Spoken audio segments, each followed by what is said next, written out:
Welkom bij Extra Journaal, nieuws uit Curaçao, vers van de pers.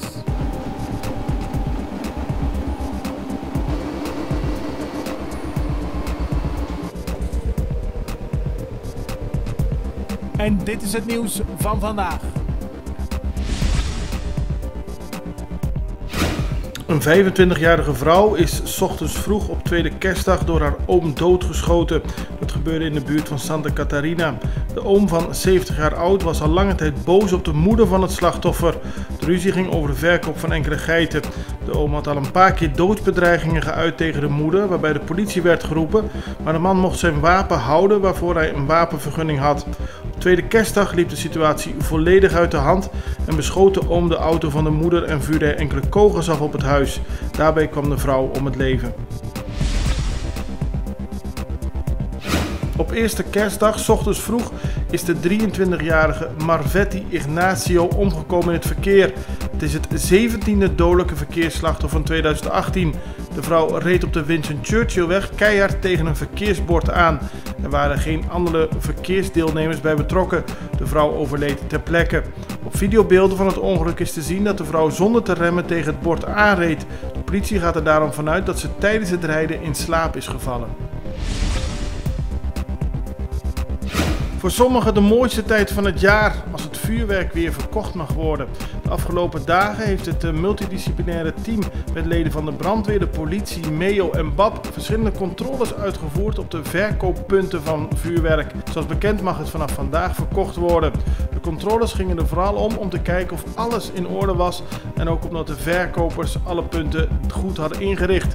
Er zijn dit jaar 25 verschillende verkooppunten voor het vuurwerk. In haar kerstboodschap gaf gouverneur Lucille George Wout aan dat we moeten voorkomen dat er een tweedeling in de maatschappij ontstaat. Dat moeten we niet willen op Curaçao, aldus George Wout.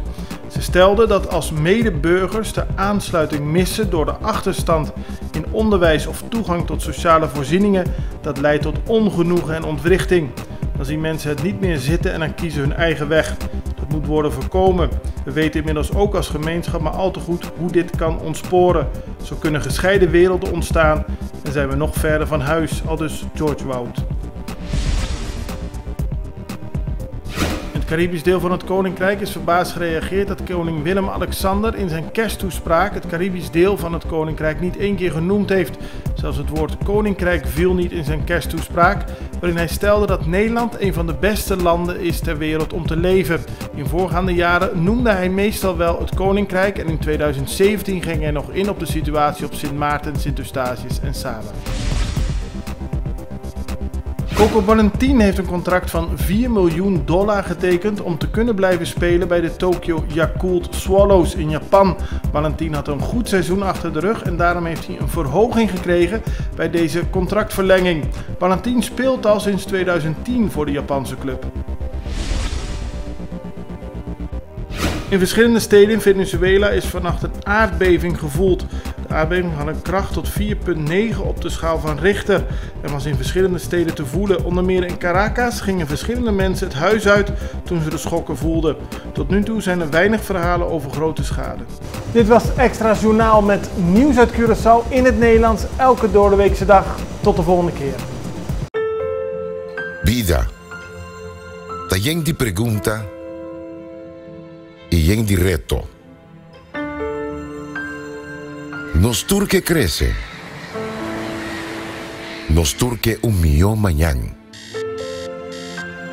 Vida también tiene oportunidad. Nos actitud y nos acciones de awe that determinamos vida de mañana. Bang duna turdia e millo con cada uno de nos ting de nos mes. Bang optimista. Banda comprometer, banda determinar. Passou, dedicação, coragem e perseverança te dá uma esperança e te traz caminho para êxito. Milhão amanhã te começar a we. Milhão amanhã te começar a bo. Gerencia de Refinería Isla te desea pueblo de Corsou y tu trabajador de Refinería Isla en particular, feliz día Nandi fiesta y un próspero 2019. Refinería Isla, con corazón pa' comunidad.